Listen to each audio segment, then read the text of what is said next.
한국군의 괴물무기 현무5 미사일을 개발할 현무미사일 연구원에 관한 소식입니다. 정보지식 반응 채널 대고구려 제공, 구독과 알림 설정 진심으로 감사드립니다. 최근 국방과학연구소는 차세대 미사일 개발을 위한 연구중심 체계를 새롭게 창설했다고 밝혔습니다. 미사일연구원과 국방과학기술연구원, 국방시험연구원 등 3축 체계로 완전히 개편한 것이죠.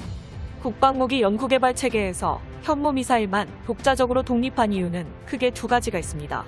우선 현무4 미사일의 개량형과 현무5 미사일 개발에 필수적인 대한민국의 우주로켓 누리호 엔진 기술력을 2022년부터 개발이 시작돼 현무5 미사일에 본격적으로 접목시키려는 목적이 큽니다. 현재 한국군은 현무4 미사일과 현무5 미사일의 엔진 추력을 강화할 차세대 고체 연료 로켓을 원하고 있으며 이번 미사일연구원 신설로 개발부원을 통합해 로켓 엔진 기술을 우주로켓 누리호와 공유하게 됨에 따라 미래의 한국은 우주항공 기술력의 비약적인 향상과 미사일 개발을 동시에 진행할 수 있게 되었습니다.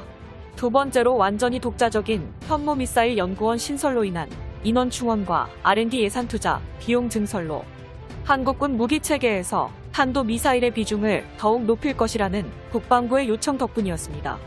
최근 미사일 사령부 창설과 동시에 국방과학연구소의 미사일 연구원 창설은 강대국 한국이 현무5 미사일을 통한 상호 파괴 전략 수준을 더욱 극대화할 수 있게 되며 한국의 적국인 중국과 일본 상대로 국지전이나 전쟁이 발발했을 시 현무 미사일로 선제 타격해 적국의 모든 군사기지와 행정시설을 전부 파괴하는 고슴도치 전략으로 순식간에 적국의 발목을 끊어버릴 무기를 갖추는 게 한국군이 꿈꾸는 핵심 목표인 것이죠. 한국의 영원한 주적, 중국과 일본의 영토를 완벽하게 폭격하기 위해서 8,000발 이상의 현무 미사일이 한국군에게 필요하다는 것을 국방부가 제대로 파악했습니다. 특히 국방과학연구소는 지난 5월 한미 정상회담에서 미사일 사거리 제한이 해제된 이후 재빠르게 현무 미사일 개발에 관한 후속 조치에 집중할 것이라고 언급한 적이 있고 이러한 후속 조치에 관한 성과가 사거리 5,000km 이상의 현무5 미사일을 개발할 미사일연구원 신설인 것으로 드러났습니다. 현재 현무미사일연구원은 현무4 미사일의 개량형 3종과 현무5 미사일을 합쳐 총 4종의 탄도미사일 개발 계획을 활발히 추진 중입니다.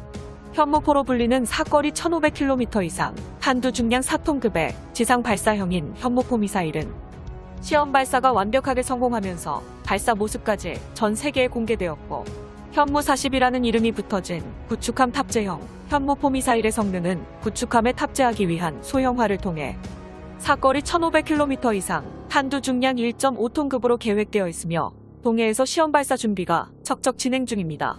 지상 발사형 현무4 미사일에 이어서 2022년 개발 완료까지 80% 단계에 접어들었다는 게 공식적으로 밝혀졌죠. 세 번째로는 잠수함 발사형 현무44 SLBM 미사일이 수중 발사 시험을 활발히 진행하고 있습니다. 현무44 SLBM 미사일은 구축함보다 거대해진 잠수함용 KVLS 미사일 발사대에 장착할 수 있어 탄두 중량을 2.5톤까지 늘릴 수 있을 것으로 추측되었습니다.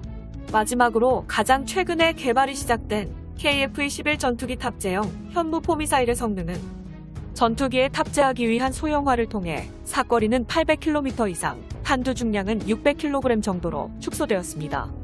이처럼 현무 미사일 3종 세트를 먼저 개발한 이후 모든 기술력을 통일해 한 곳으로 뭉쳐 국방과학미사일연구원은 2022년부터 사거리 5,000km 이상, 탄두 중량 8톤급 이상의 현무5 미사일을 개발할 계획이며 이를 위해서 누리호의 엔진 기술을 현무5 미사일에 응용시키기 위해 통합체계 구축을 추진하고 있습니다.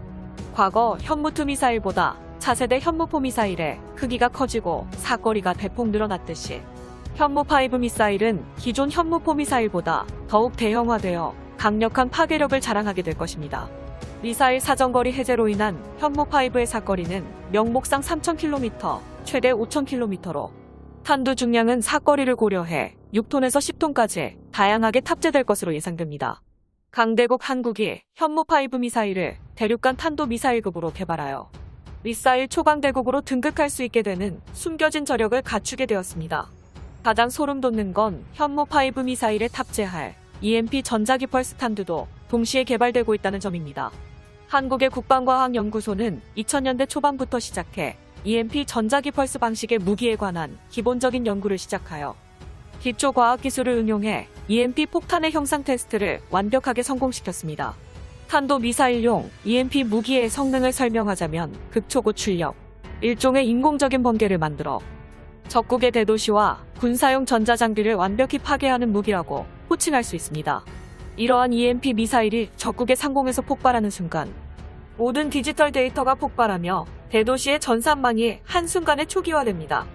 즉, 한국군의 EMP 폭탄을 중국의 베이징이나 일본 도쿄에 떨어뜨린다면 중국과 일본의 스마트폰과 컴퓨터, 군사기지 서버망까지 모든 전자기기는 영구 손상 판정인 것이죠. 그 누구라도 한국을 선제 타격하는 순간 적국의 대도시에 현무5 미사일을 전량 투하해 복구 불가능으로 만들어버리는 EMP 상호확증 파괴 전략이 실현될 날도 머지 않았습니다. 현재 현무 미사일 연구원 창설 소식을 전해들은 일본 네티즌들 말 그대로 망연자실. 열등감과 좌절을 넘어서 굉장히 무기력한 반응을 보이고 있군요. 미사일 사거리 제한 삭제로 인해 한국의 현무5 미사일 개발을 방해할 명분도 완벽히 없어진 상황. 일본 커뮤니티 마토메 스레드에 올라온 일본 네티즌들의 댓글 반응을 번역해봤습니다. 결국 한국의 미사일 개발 가속화는 일본에게 위협을 준다. 새로운 한국산 미사일이 대형 발사대에 탑재되는 건 절대로 상상하지 못할 일. 미사일의 무게가 늘어난다면 ICBM 개발도 충분히 가능해 보인다.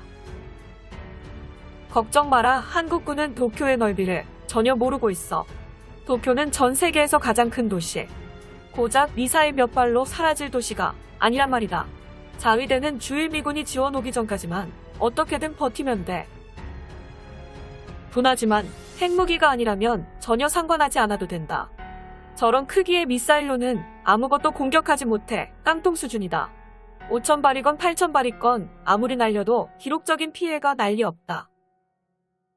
평화와 정의의 나라 한국에는 탄도미사일 따위 전혀 필요 없다며 거짓말을 해놓고 미사일을 가졌다고 해도 일본 이외에는 전혀 사용하지 않을 것 같은 건 기분 탓인가?